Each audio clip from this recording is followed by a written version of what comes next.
Hello again, Mustangs. I'm here to read Chapter 4 of Harry Potter and the Sorcerer's Stone by J.K. Rowling. This is the illustrated version, illustrated by Jim Kay. Chapter 4 is called The Keeper of the Keys, and I'll start out by showing you the picture here. There's Hagrid, who we're going to meet right now, and he is the Keeper of the Keys. There's all his keys. Boom! They knocked again. Dudley jerked awake. "Where's the cannon?" he said stupidly. There was a crash behind them, and Uncle Vernon came skidding into the room. He was holding a rifle in his hands. Now they knew what had been in the long, thin package he had brought with them. "Who's there?" he shouted. "I warn you, I'm armed." There was a pause. Then, smash! The door was hit with such force that it swung clean off its hinges and with a deafening crash landed flat on the floor. A giant of a man was standing in the doorway. His face was almost completely hidden by a long, shaggy mane of hair and a wild, tangled beard, but you could make out his eyes, glinting like black beetles under all the hair. The giant squeezed his way into the hut, stooping so that his head just brushed the ceiling. He bent down, picked up the door, and fitted it easily back into its frame. The noise of the storm outside dropped a little. He turned to look at them all. "Couldn't make us a cup of tea, could ya? It's not been an easy journey." He strode over to the sofa where Dudley sat frozen with fear. "Budge up, you great lump," said the stranger. Dudley squeaked and ran to hide behind his mother, who was crouching terrified behind Uncle Vernon. "And here's Harry," said the giant. Harry looked up into the fierce, wild, shadowy face and saw that the beetle eyes were crinkled in a smile. "Last time I saw you, you was only a baby," said the giant. "You look a lot like your dad, but you've got your mum's eyes." Uncle Vernon made a funny rasping noise. "I demand that you leave at once, sir," he said. "You are breaking and entering." "Ah, shut up, Dursley, you great prune," said the giant. He reached over the back of the sofa, jerked the gun out of Uncle Vernon's hands, bent it into a knot as easily as if it had been made of rubber, and threw it into a corner of the room. Uncle Vernon made another funny noise, like a mouse being trodden on. "Anyway, Harry," said the giant, turning his back on the Dursleys, "a very happy birthday to you. Got summat for you here. I might have sat on it at some point, but it'll taste all right." From an inside pocket of his black overcoat, he pulled a slightly squashed box. Harry opened it with trembling fingers. Inside was a large, sticky chocolate cake with "Happy Birthday, Harry" written on it in green icing. Harry looked up at the giant. He meant to say thank you, but the words got lost on the way to his mouth, and what he said instead was, "Who are you?" The giant chuckled. "True, I haven't introduced myself. Rubeus Hagrid, keeper of keys and grounds at Hogwarts." He held out an enormous hand and shook Harry's whole arm. "What about that tea then, eh?" he said, rubbing his hands together.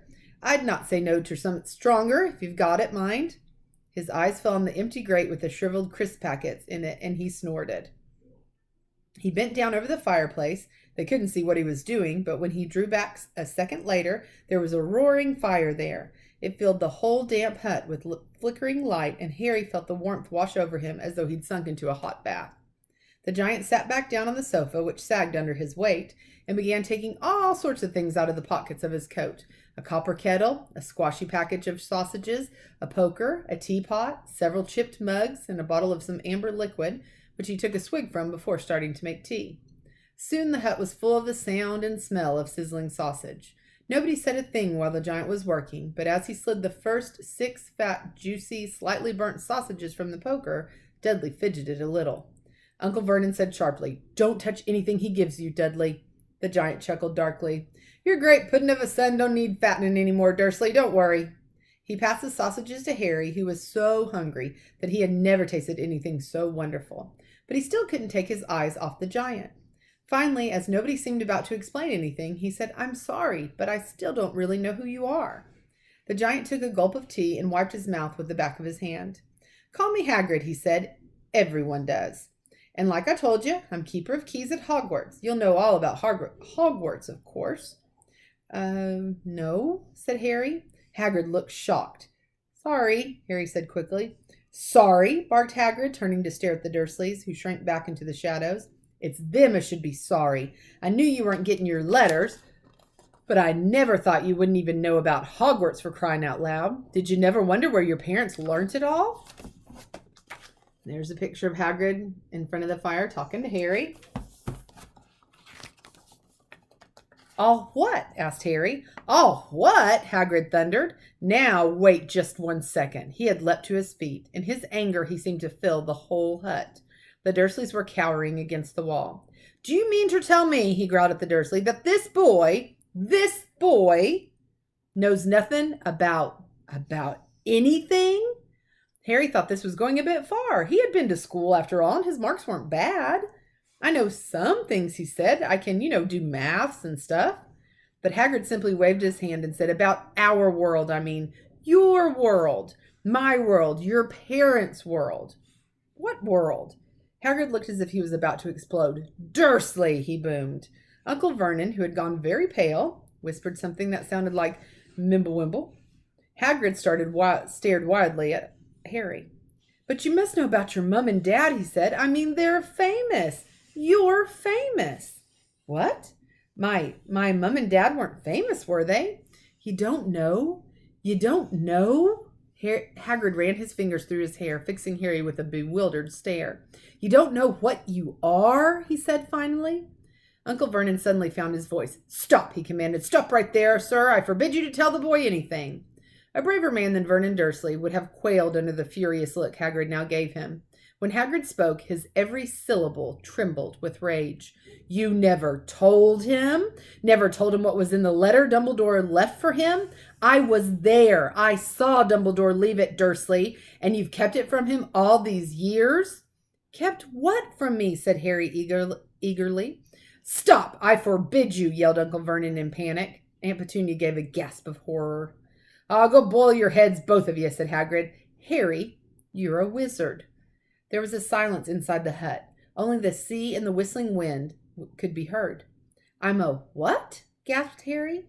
"A wizard, of course," said Hagrid, sitting back down on the sofa, which groaned and sank even lower. "And a thumping good one, I'd say, once you've been trained up a bit.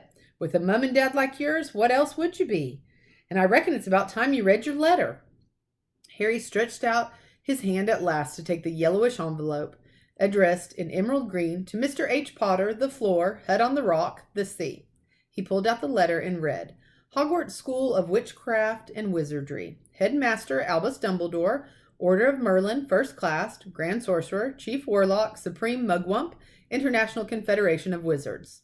Dear Mr. Potter, we are pleased to inform you that you have a place at Hogwarts School of Witchcraft and Wizardry.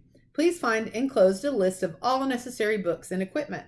Term begins on 1st September. We await your owl by no later than the 31st of July. Yours sincerely, Minerva McGonagall, Deputy Headmistress." Questions exploded inside Harry's head like fireworks, and he couldn't decide which to ask first. After a few minutes, he stammered, "What does it mean they await my owl?" "Galloping Gorgons, that reminds me," said Hagrid, clapping a hand to his forehead with enough force to knock over a cart horse.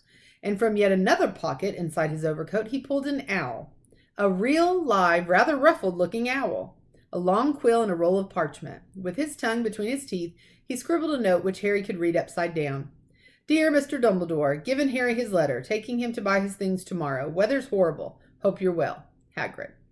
Hagrid rolled up the note, gave it to the owl, which clamped it in its beak, went to the door, and threw the owl out into the storm. Then he came back and sat down as though this was as normal as talking on the telephone. And there's the bedraggled owl there. All right, well, that is the first half of Chapter 4, The Keeper of the Keys, of Harry Potter and the Sorcerer's Stone. I'll see you for the second half. Bye.